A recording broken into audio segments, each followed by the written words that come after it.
Welcome. This is Darby, and I'm Jerry Nelson, and this is Darby's new book, For Love of a River, the Minnesota. While he was writing this book, he began to experience cognitive impairment, but he was able to finish the entire manuscript. But the final edits were difficult, and so we called on our friend John Hickman, who's a professional writer and a longtime Minnesota River advocate, and he brought the book to publication. Darby has Alzheimer's now, so I'm his spokesperson, but he's still my paddling companion for life. Would you like to come into the writing shack and we'll take a look at the book? Darby did all his writing here in this shack, and he would write longhand and I would then type, and we'd talk about what needed revision. We ended up with a biography of the Minnesota River. It all started in Morton, a small town on the Minnesota River. His love for geology and natural history, adventure and exploration for his Native American friends, and especially for the Minnesota River Valley, was really established during this time. We paddled the river from the South Dakota border to its confluence with the Mississippi.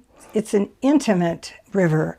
We would talk to all the fishers on the river and saw lots of wildlife. Every day we saw eagles. We camped on the sandbars and would stop often for Darby to document our experiences in his journal. The book starts out with a series of foundation chapters that set the stage for the paddling chapters.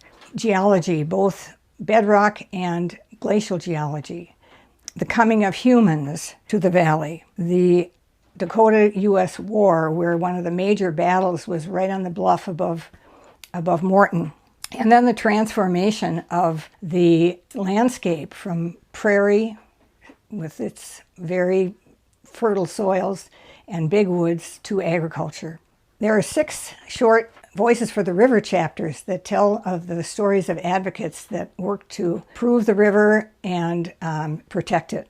As an aquatic ecologist, we couldn't ignore the many lakes in the basin. What happens in the Minnesota River doesn't stay there.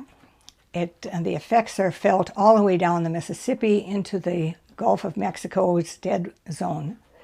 So Darby really examined the ways that we can mitigate some of these environmental problems. Let me read a couple of sections from the book.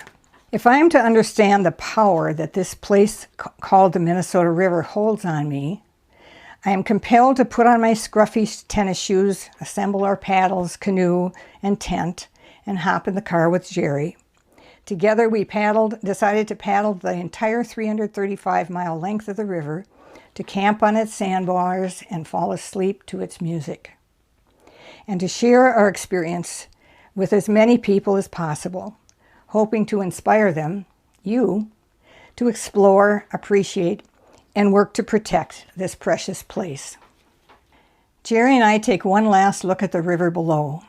I feel as though I'm at least beginning to form an understanding of rock and ice, river and land, soil and lakes, and for 11,500 years of humans, a communion of the whole. We turn back toward the parking lot at just the right time to see a pair of bald eagles flying above the bluff. Within my lifetime, I have witnessed the decline of eagles to the point of near extinction, and the revival of their population to the point that they are a common sight along the Minnesota and Mississippi rivers.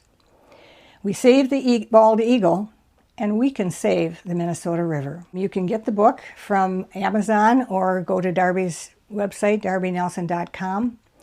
And we'd be happy to do virtual or, if possible, in-person events to tell you more about the book. Thank you so much.